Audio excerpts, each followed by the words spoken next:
Қазақстанды әлемге танытқан орта салмақтың жарық жұлдызы Triple G өз карьерасын аяқтауға жақын. Орта салмақта қатарынан 22 нокаут жасаған.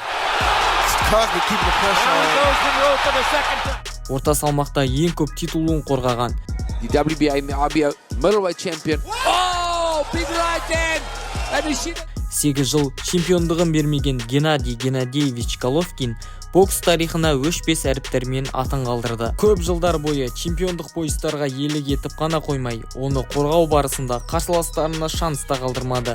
Геннадий орта салмақтағы тарихтағы ең жоғары нокаут процесі бойынша Гиннестер рекордтар кітабына енеді.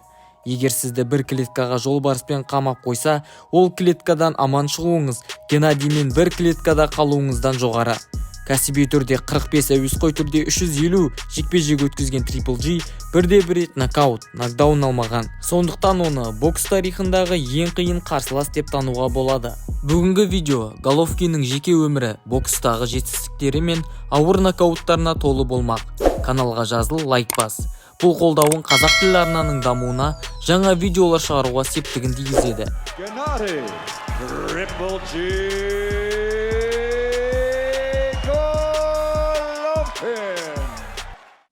Геннадий Қарағанды қаласында дүниеге келді. Боксқа ағалары Вадим мен Сергей әкелді. Көшеде жасы үлкен балалармен төбелесіп те тұрды. 90-шы жылдары Вадим мен Сергей әскерде қызмет кезінде қаза табады. Бірақ Головкин боксты тастамады. Рей Леонардо, Хеллер мен Тайсонның бокс бейне жазбаларын көріп, техникасын жетілдіре бастады. Головкин 18 жасында бокстан жастар арасындағы чемпионатты жеңді. Кейінірек үлкендер арасындағы орта салмақтың әлем чемпионы атанды. 2004 жылы Афинадағы Олимпиадаға аттанып, Гена күміс жүлдеге қол жеткізді. Головкин бокстан кәсіби жекпе-жегін Германияда бастады. Қарсыластарын кезектен кезек нокаут пен нокдаунға түсіріп, соққыларынан кейін аяқтарынан тұра алмады. 3 жылда 18 жекпе-жек өткізіп, неміс промоутерлері Головкинге қызықпайтынын түсінді. Германиядан кете салысымен WBA контракт және уақытша поясқа жекпе-жек ұсынды. Triple G Панамаға ұшып, Милтон Луизді 37 секундта нокаутқа жіберді. Если пробивает, то нет такого, чтобы там наклоняться. Бұл жекпе-жекке Абель Санчеспен жаттықты. Танымал мексикандық тренер кейінірек 9 жыл бойы Генаны жаттықтырды.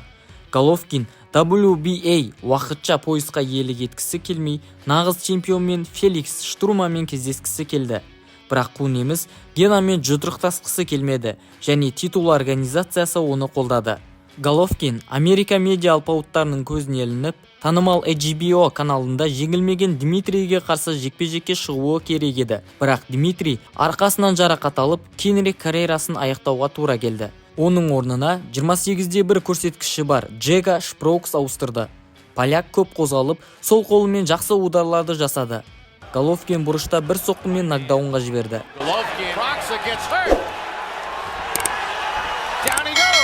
Екінші раундта Шпроукс жақсы қимылдарымен көзге түсті, және бұл қимылдары тағы бір құлауына себеп болды.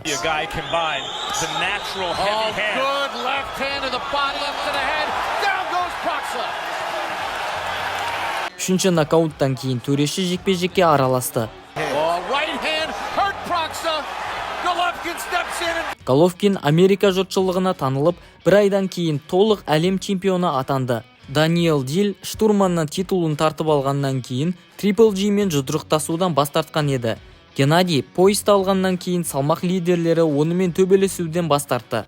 Басқа СНГ боксшылары сияқты Гена қауіпті болды және көп пайда әкелмейтін. Кейінірек Матью Маклеймен кездесті. Британдық титулға жақын болып, бірақ штурманнан жеңілген болатын. Бауырдан ауыр соққы, әдемі нокаутпен қоса, танымал боксшылардың Генамен кездесетін желанияларын қашырды.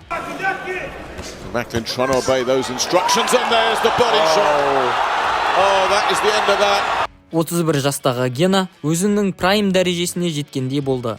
Ол өзінің салмағындағы жұлдыздармен төбелесуден қашпады. Келесі қарсыласы Кертис Стивенсон болды. Бірақ Гена оны танымайтынын айтты. Мен тек Кертис Стивенсон деген боксшыны ғана танимын. Ол кім, қандай стилде төбелеседі, маған әзірше белгісіз.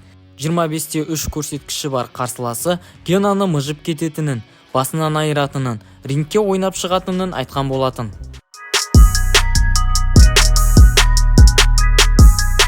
Бірақ рингте Triple G ойынның болмайтынын түсіндірді. Гена қарсыласын жептермен және корпустан ударлармен шаршатты. Головкин қарсыласының абайсыз сөздері үшін оны жазалағандай көрінді.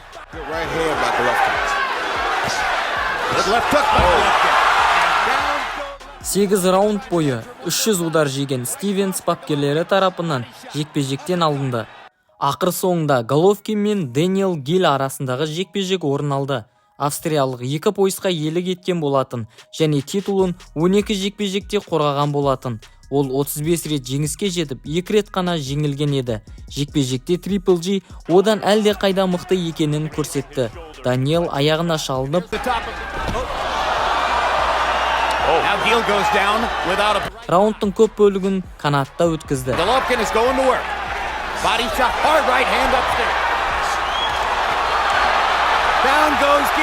Қанша қарсыласса да Гена өз дегенін бермеді.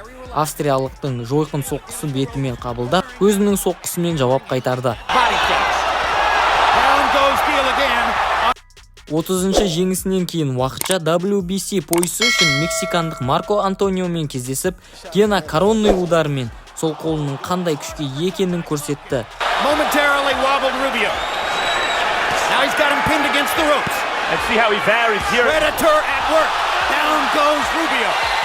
Уақыт өте Головкин Мартин Мюрреймен кездесіп техникалық нокаутпен жеңіске жетті. Кезекте солақай жас Уильям Монромен рингте кездесті және Генаға ешқандай қауіп төндірмеді. Монро Головкиннің барлық ударын жеді. Геннадий жекпе-жектен кейін шоу жасау үшін қарсыласының кейбір ударларын өткізгендігін айтты. Одан кейін 3 рет Монроны нокдаунға түсірген.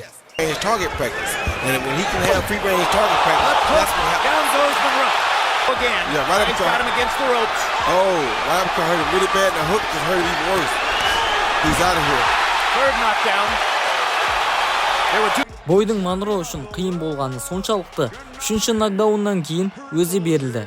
Осы сәтте Дэвид Лемье IBF-тің жаңа чемпионы атанды және бізді ең мықты панчер мен Гена арасындағы жекпе-жек күтіп тұрды. Лемье, мен Triple G-ді нокаутқа жібере аламын. Оны жеңу үшін әуелі бастан мен болып туылу керек деп айтқан еді. Головкин жауап ретінде, мен Лемьені бірінші нокдауннан кейін ақ жеңе аламын, бірақ өзінің айтқан сөздері үшін жазаланады деп жеткізді. Жекпе-жекте Геннадий өзінің сөзінде тұрды. Лемьені жептерімен қарсы алып және оның шабуылдарынан жақсы қорғанды. Оған демалуға уақыт бермей қыспаққа алды. Лемье Головкиннің ударларына тұра алмай теңселіп жүрді.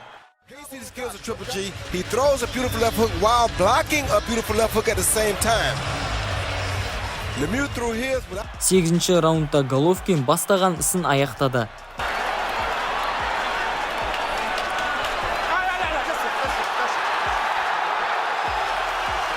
Келесі жекпе-жек чемпионға үмітті жеңілмеген Доминик Уайт еді. Головкин оның шаруасын 2 раундта шешті.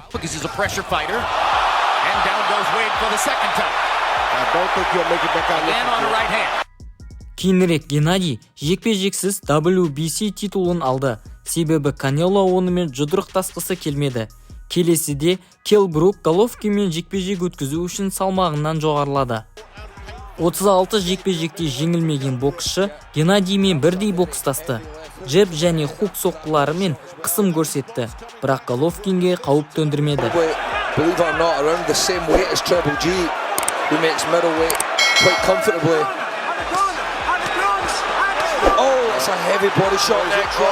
Triple G қарсыласының көз шарасын сындырып, басымдықты ала бастады.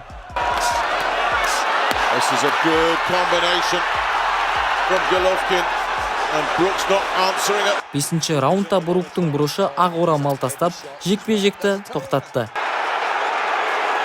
Бойдан кейін көре алмаушылар Triple G бокс қолбағына бірдеңке салып шыққаны туралы қауесет таратты, бірақ ешқандай дәлел таба алған жоқ. Головкиннің соққысы кез келгеннің сүйегін сындыратын күшке толы екенін білеміз.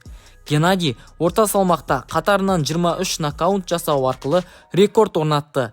2008 жылдан 2016 жылға дейін ешкім онымен 12 раунд жұдырықтасып көрмеген. 17 рет титулын қорғай отырып, Хопкинстің рекордына жақындады. Головкинге 35 жас толғанда 2008 жылдан бері алғаш рет 12 раунд бойы бокстасты. Қарсыласы WBA чемпионы Даниэл Джейкобс болатын. Алғашқы Дмитрийден жеңілгеннен кейін сүйек рагын жеңіп, рингке қайта көтеріліп, қатарынан 12 бой жеңіп, өзінің титулын 4 рет қорғаған. Головкин асықпай өнер көрсетіп, соққы жасайтын моментті күтті.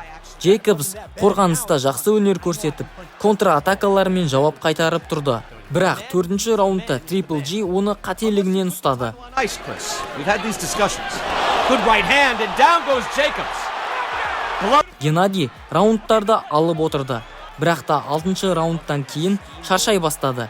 Джейкобс эпизодтарды алып отырды. Бірақ Гена характерін көрсетіп, төрешілер есебімен жекпе-жекті жеңді.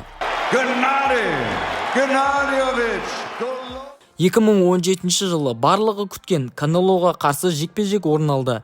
Орта салмақтың екі алпауыттары Лас-Вегаста кездесті.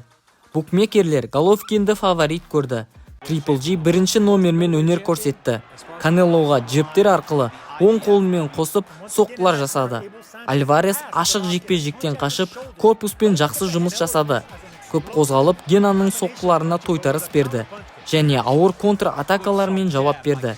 Жекпе-жектің ортасында Головкин Альварестің басына ауыр соққы жасады. Both men exchange good right hands. Short, tight punches as well. Right hand again by Golovkin. Екеуі де шаршап, бой ашық жекпе-жекке айналды. Альварестің соққылары Генаны нокаутқа жіберуге әлі осалдау болатын. Олар соңғы раундқа дейін керемет өнерін көрсетті.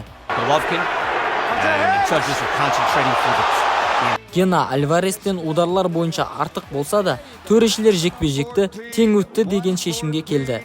Және Головкиннің таза жеңісін ұрлады. Жарты жылдан кейін реванш болуы керек еді.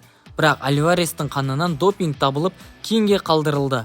2018 жылы боксерлер қайтадан кездесті. Альварес агрессивті бокс көрсетті. Сауль Генаның қателіктерін ұстап, удар жасап отырды. Бой ашық жекпе-жекке айналып, боксерлердің ешқайсысы да жеңілгісі келмеді. Бұл жолы төрешілер жеңісті Сауль Альвареске берді.